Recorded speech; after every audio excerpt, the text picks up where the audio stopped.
futuro deste país, non? Nós somos os que estamos en idade de traballar para poder levantar o noso país, Galiza.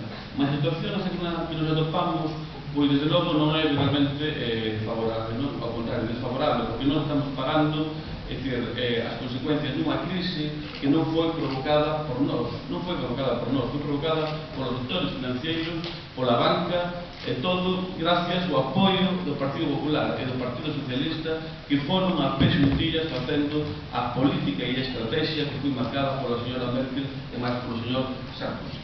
E na mentres, pois os mozos e as mozas de Galiza, pois estamos e seguimos en traballo. E volvendo de novo, pois, a exercer de migrantes e a non ter ninguna oportunidade na terra que nos veio por nunca.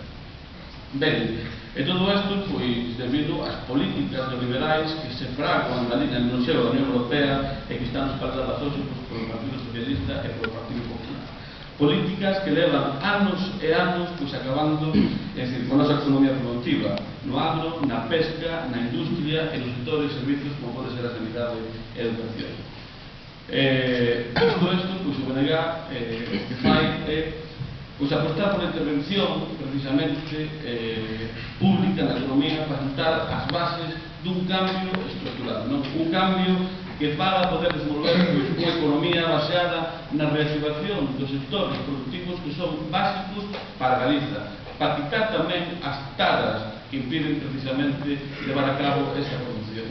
E non hai máis que ver, pasearnos por Ferrolterra e ver a maquinaria de Navantia paralizada ou, como vedes, os incendios hoxe en día, pois, asediados nestes días, pois, o monte que temos e o seu estado no que se toca hoxe en día.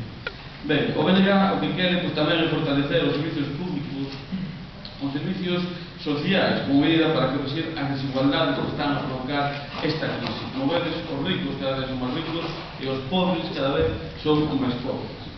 Nós defendemos tamén o acceso de todas as persoas a unha sanidade e unha atención pública e de calidade. E tamén queremos ofrecer uns servicios sociais aos nosos maiores para poder garantizar o seu bienestar. Isto supón, ademais, a creación de emprego de calidade tan necesitado hoxe en día entre a mocidade. En definitiva, en Galiza, pois temos recursos suficientes para o traballo, para crear traballo e recuperarnos desta crise. Temos a forza da xente nova, para levantar a economía deste país. O único que nos fai falta é levar adiante as medidas que nos propoñemos, que son as mellores para Galiza. E para iso necesitamos pois, o apoio de toda a xente moza, o apoio nestas eleccións, porque canto máis deputados e deputadas, máis senadores e máis senadoras teñamos en Madrid, máis presenza terá Galiza nas políticas do Estado. Adiante co BNG, adiante co Galiza.